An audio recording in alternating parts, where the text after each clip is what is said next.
In this lesson, we're going to use the explicit rule to solve problems with arithmetic sequences. So let's begin by reviewing what the explicit rule is. The rule we found in the last video was a sub n equals a sub 1 plus d times n minus 1. This means to find any number in our sequence, we just need to know the first term in our sequence, the common difference, and what term we are looking for. In our first example, we're going to write and simplify the explicit function for the sequence. So for this one, we're going to take this and we need to find two important things. We need to find the first term and we need to find the common difference. The first term is easy, that's our 10. So I'm just going to write down a sub 1 equals 10. The common difference is a little trickier, but you've had some practice doing that. So we just need to see how much this is, in this case, decreasing by. So each time these terms are going down by, looks like 3. This means d equals negative 3. Now let's put everything into our function here, and this is where the simplifying is going to come in handy. A general rule for this sequence is a sub n equals a sub 1, which is 10. So I'm going to replace that right there. So that 10 was what we exchanged right here. And we've got plus the negative 3. So the negative 3 is going to become our part of our equation here. And that means it's this number here. And finally, we're just going to keep that n minus 1 because we don't know what number in our sequence we're trying to find yet. Last step is we want to simplify that. I don't particularly like it when we've got two signs here. You could actually just make this easier on yourself and make this subtraction from the beginning. So if you see you're going to subtract a negative, just make it 10 minus 3. So here's our final answer. A sub n equals 10 minus 3 times n minus 1. And we're going to use that rule in the next part of these examples. I'm going to give you a moment to see if you can do example B on your own. Were you able to find it? As you can see here, a sub n equals negative 3, which was the first term in our sequence. Our sequence is decreasing again by minus 10. So negative 3 minus 10 times n minus 1. Now let's see if we can apply these into actually finding terms. So we're going to use the functions we found above, and we're going to find the 10th term, the 26th term, and the 101st term. We're going to begin with the first example by substituting 10. So a sub 10 is going to be 10 minus 3 times 10 minus 1. Now we're going to start going a little faster and not always write in that minus 1 in the future. We've got 10 minus 3 times 9, and that's going to be 10 minus 27.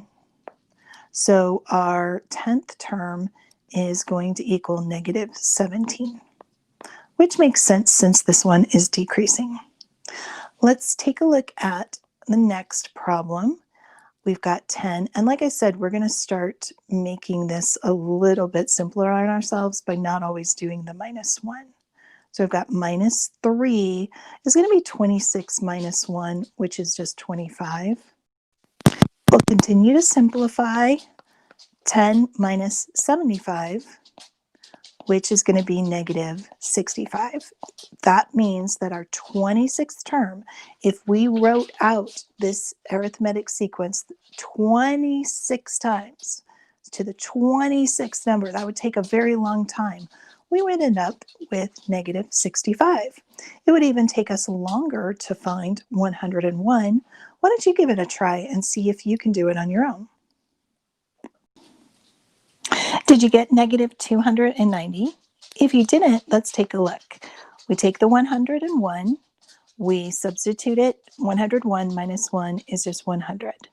10 minus 3, 3 times 100 is 300. So 10 minus 300 is negative 290. Let's look at the next set. For our first example, I'm going to use what we found above. Negative 3 minus 10. Once again, I've already learned this pattern, so it's going to be 10 minus 1. I'm going to multiply by 9. When I simplify this, I get negative 3 minus 90. My final answer will be negative 93. So this means the 10th term in this list of numbers would be negative 93. For this 26th term, same thing. Actually, you know what? Why don't you try the 26th term on your own? Were you able to find negative 253? If not, take a look. We've got negative 3 minus 250. That's from the 10 times the 25 because 26 minus 1 is 25.